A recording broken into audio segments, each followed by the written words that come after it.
Hi, my name is Voki Maugui. I am an entrepreneur, have my own IT consultant business. This weekend, it's been amazing. I didn't know what to expect. I've never been on a retreat before, a women's retreat with strangers. Gone on a few in a church setting, but this has been quite informative, transformative, and the whole idea of the rest and restore.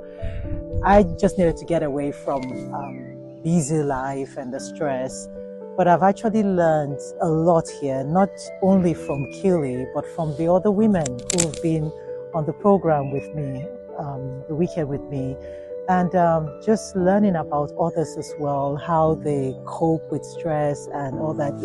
It's been amazing, and it's something that I would recommend to anyone, any woman, man as well, who are going through any burnout or just need to stop and reset.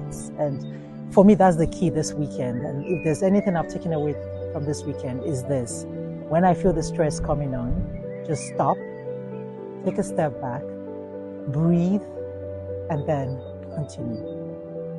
It's been a lovely weekend, a great opportunity to recharge, connect with friends, talk to women, and learn about how to manage stress better. So thank you, Keely, and everybody here today.